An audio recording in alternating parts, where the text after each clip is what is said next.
Wenn sich Obama vor dem Internationalen Strafgerichtshof verantworten müsste, sollte er dafür bestraft werden, dass er eine der extremsten Terrorkampagnen der Welt organisiert hat. Al-Qaida ist schon übel genug, doch sein Staatsterror ist noch viel schlimmer.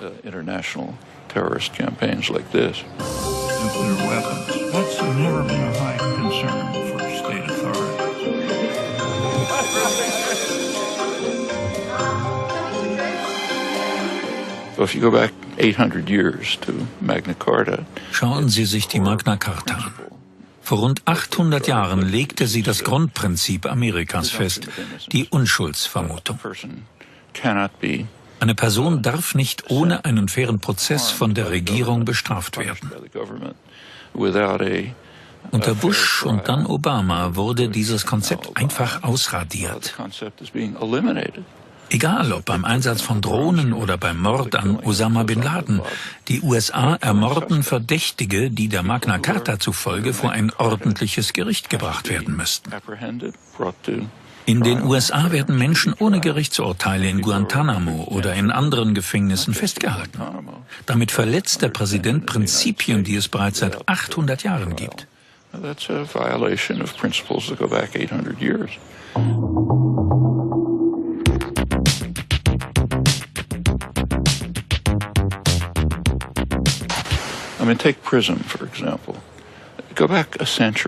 Das Überwachungsprogramm PRISM hat eine lange Tradition. Versetzen Sie sich 100 Jahre zurück, als die USA die Philippinen eingenommen haben. Es war ein brutaler Krieg. Hunderttausende wurden getötet. Nachdem der Widerstand im Keim erstickt wurde, installierten die USA ein hochentwickeltes System der Kontrolle, das auf dem neuesten Stand war, um zu überwachen, zu infiltrieren und zu manipulieren.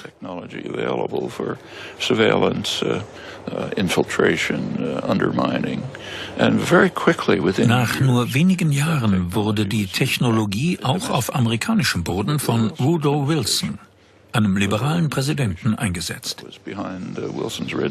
Regierungen machen das einfach. Sie sind Systeme der Macht. Sie machen Gebrauch von verfügbaren Technologien. Wir sollten versuchen, das zu verhindern. Aber überrascht sollten wir darüber nicht sein. There's no reason we should be opposed to it, try to block it, but you can't be surprised by it.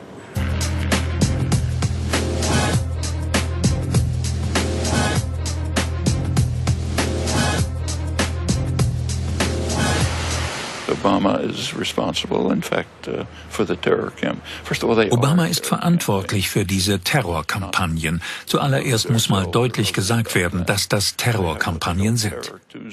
Da sollten wir uns nichts vormachen. Das Drohnenprogramm ist eine groß angelegte internationale Terrorkampagne. Obama und seine Berater halten jeden Dienstag den sogenannten Terrordienstag ab. Dienstagmorgen entscheiden der Präsident und seine Berater darüber, wer getötet werden soll. Oder nehmen Sie die Terroristenliste. Wenn jemand auf dieser Liste landet, kann die Regierung alles mit ihm machen, was sie will. Töten, unbegrenzt inhaftieren, ganz egal. Das ist eine exekutive Macht, von der man nicht möchte, dass ein Staat sie besitzt. Die Rechtfertigungen dafür sind interessant, sie werden einfach so akzeptiert. Und genau das ist das Schlimmste daran. Hören Sie Obama zu oder lesen Sie Thomas Friedman von der New York Times. Um das Land gegen Terror zu schützen, brauchen wir Kontrolle und Überwachung, so die Argumentation. Wenn wir eine freie Presse hätten, dann wären die Zeitungen voll mit Schlagzeilen, die sagen, dass das wohl ein schlechter Witz ist und die Obama-Administration uns nicht schützt, sondern Terrorismus schürt. Die höchsten politischen Kreise wissen, dass die terroristischen Drohneneinsätze Terrorismus schüren.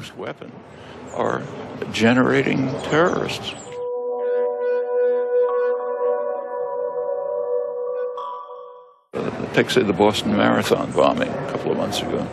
2 Tage nach dem Anschlag beim Boston-Marathon gab es einen Drohnenangriff auf ein Dorf im Jemen. Ein Amerikaner, der aus diesem Dorf kommt, berichtete vor dem Senat, was in seinem Dorf passiert ist. Seit Jahren hatten dort Dschihadisten versucht, die Bevölkerung gegen die USA aufzuwiegeln. Doch damit hatten sie kein Glück.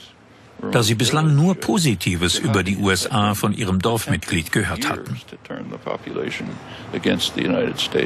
Doch mit nur einem Drohnenangriff hat Obama nun die gesamte Dorfbevölkerung in potenzielle Terroristen verwandelt.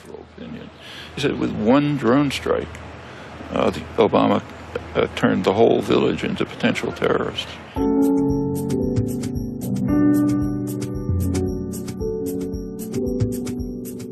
Let's go change the world. Thank you, everybody. Damals wurden rhetorische Illusionen erzeugt. Und es waren noch einfach nur Illusionen. Wahlen in den USA werden von der Public Relations Industrie geführt. Das sind dieselben Leute, die im Fernsehen für Zahnpasta Werbung machen. Sie erschaffen Illusionen. Direkt nach der Wahl von Obama im Jahr 2008 hatte die PR-Industrie ihr jährliches Treffen.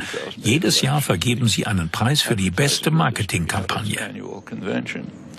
Sie haben sie Obama verliehen. Er hat damit sogar Apple geschlagen.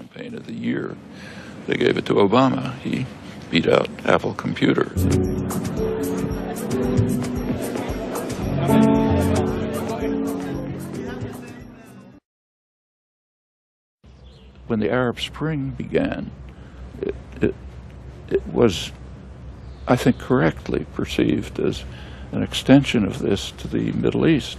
Well, it's kind of on hold at the moment, but I think it'll break out again. What's happening in Turkey today is another example of it. The defenders of Taksim Square are protecting the last part of the commons, the public space in Istanbul, from a wrecking ball. The wrecking ball is the neoliberal wrecking ball. Commercialization, gentrification, authoritarianism, and they're protecting it, and the state is using violent means to repress it. The indignados in Spain, or the demonstrators in Greece, same thing. Occupy movement started in New York, very quickly spread over the world, is another form of resistance to these policies. Basically, they're resistance to the neoliberal programs, which have many aspects to them. And it's a worldwide struggle in different forms and different places. The policies are different in different countries.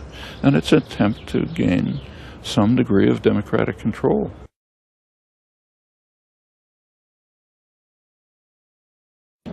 There was effective rhetorical illusions created, and they were illusions. Elections in the United States are, elsewhere too, but mostly the United States, are run by the public relations industry, the same people who advertise toothpaste on television, and they're creating illusions, and they know it.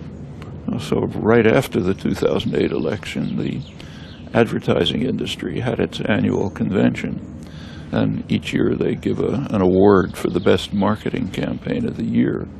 They gave it to Obama. He beat out Apple Computer. Of course, they're giving it to themselves because they create the illusions, and it's a very short transition from commercial advertising to political advertising. They're both based on the same principle. The principle is to create an uninformed citizenry that will make irrational decisions.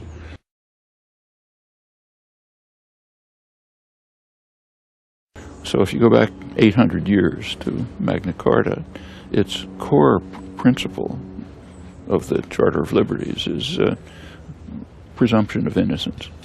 A person cannot be harmed by the government, punished by the government, without a fair trial before a jury of peers, quick fair trial before a jury of peers. Now, of course, Magna Carta was quite limited. It didn't apply to all people. It applied to free men, what they called free men, small category. Now, that's carried over to the U.S. Constitution, 4th and 5th and 6th Amendments, but again, limited. So, for example, it didn't apply to Native Americans, obviously, or to slaves, or didn't even apply to women who were not considered full persons. Over the years, it's been extended, so by not enough, but it's broadened. Now it's being restricted. So under Bush and now Obama, the concept is being eliminated. So take, for example, drone strikes or the killing of Osama bin Laden. They're killing suspects. People who are under Magna Carta have to be apprehended, brought to trial, fair and speedy trial. People who are under detention not just in Guantanamo, under detention in the United States without trial. That's a violation of principles that go back 800 years.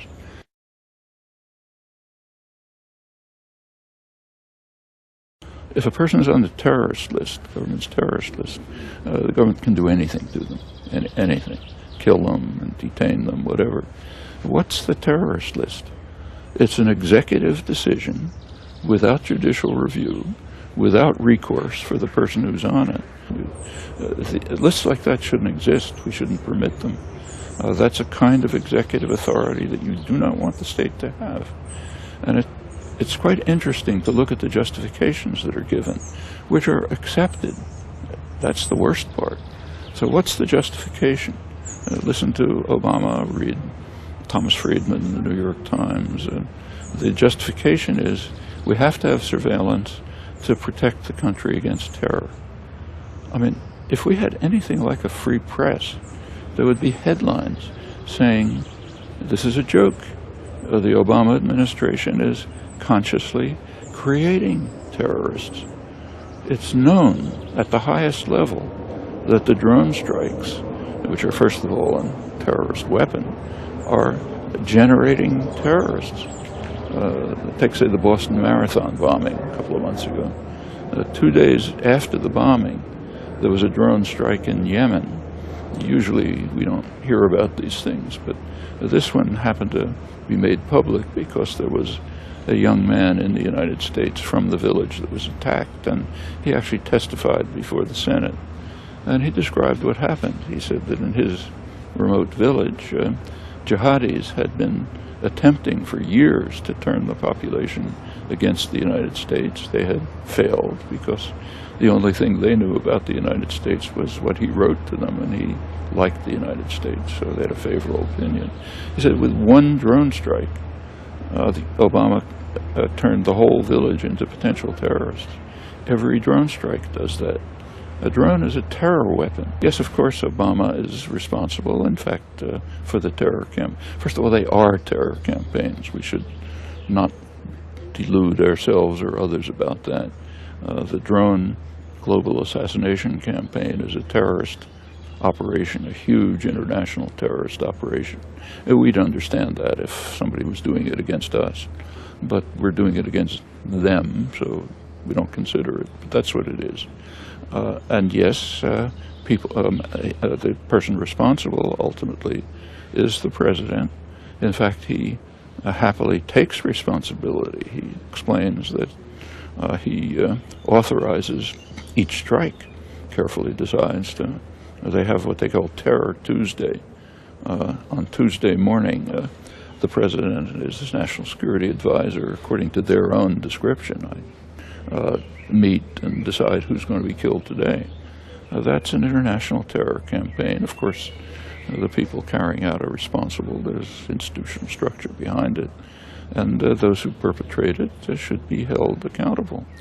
This is the least of it. If Obama were brought to the International Criminal Court, he should be charged for, among other things, with organizing the world's most extreme international terrorist campaign. I mean, Al-Qaeda is bad enough, but they don't come close to international terrorist campaigns like this. It's probable, we don't know, that rendition is still continuing. There's evidence to that effect, but it hasn't been investigated.